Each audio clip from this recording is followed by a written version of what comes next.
Assalamualaikum warahmatullahi wabarakatuh. Jadi ini singkat aja ya, ingin ngasih contoh lagi lah betapa bahayanya mobil listrik itu. Jadi barusan di rekomendasi video YouTube penulis lihat ada berita bahwa ada mobil listrik kebakar di tol. Jadi ceritanya si pemiliknya tiba-tiba mengetahui ada percikan api dari bawah. Entah percikan api ataukah api ya. Tapi yang jelas kemudian makin lama makin besar, yang akhirnya terbakar. Ya sepertinya beruntung juga orangnya karena masih bisa keluar. Mungkin dari pabrikannya masih mikir sehingga walau listriknya mati, pintu-pintu masih bisa berfungsi. Karena ada ya kendaraan listrik yang pintunya nggak bisa dibuka karena ketika baterainya terbakar, posisi pintu masih terkunci. Yang bikin parah adalah karena pada saat itu mobil yang terbakar adalah tipe yang secure, jadi kacanya anti peluru. Kaca anti peluru, bodinya juga kuat. Dilempari batu, dikasih alat yang biasa ada di mobil itu, nggak bisa dibuka, nggak bisa dipecah kacanya. Jadi orangnya meninggal terperangkap di dalam mobil listrik tersebut. Sangat mengerikan sekali. Tapi yang jelas ya orangnya beruntung bisa keluar dari kendaraan. Tapi ya tetap, kenapa kok bisa terbakar seperti itu? Ya gimana ya, karena memang sistemnya baterai itu ya mungkin ada sensornya ya, tapi namanya sensor itu tidak bisa mencegah atau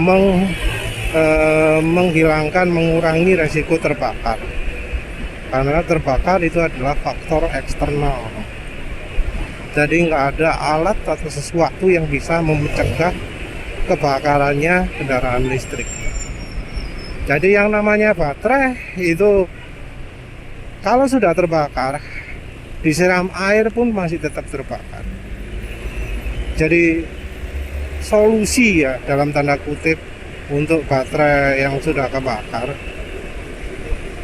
baterai kendaraan listrik, mobil listrik yang kebakar, itu tidak dengan direndam air, karena katanya direndam air pun masih tetap terbakar. Tapi itu dibiarkan di tempat yang aman, dibiarkan terbakar sampai habis, dan itu bisa memakan waktu lebih dari 24 jam kalau nggak salah itu. Jadi dibiarkan terus sak mari-mari nih, santai-santai.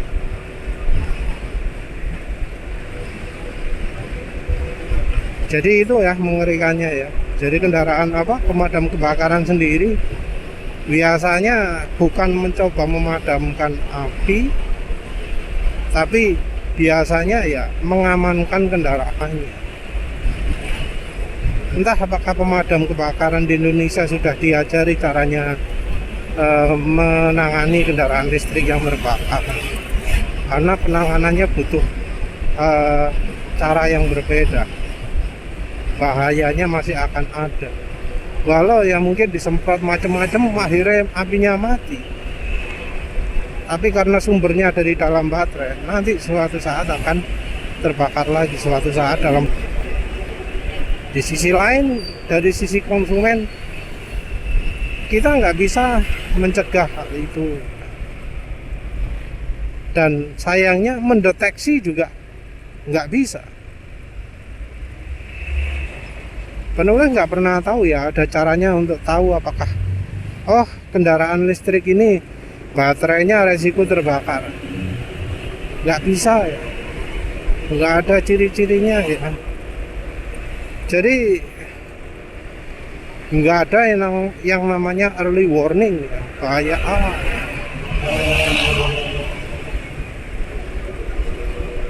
Beda dari misalnya kalau kasus kebakaran di mobil bensin, mobil bahan bakar. Biasanya wis ana ciri-ciri nih, kayak kejadian di apa? Livina, Grand Livina. Resiko terbakarnya karena apa? Oh, karena bagian apa sih? Pelindung mesinnya atau apa lah. Pelindung radiator atau apa. Itu sudah berumur, sudah kering sehingga jadi rawan terbakar.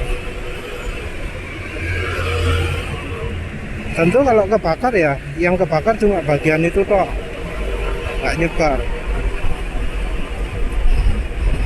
Kalau yang nyebar biasanya beda lagi. Biasanya ya karena misalnya selang bensinnya sudah lama gitu retak, terus bensinnya tumpah. Karena bensin tumpah ya terbakar. Tapi itu kan biasanya umur tua. Sementara mobil listrik yang kebakar di tol itu ya umurnya kan masih muda. Nggak mungkin umurnya lebih dari 10 tahun.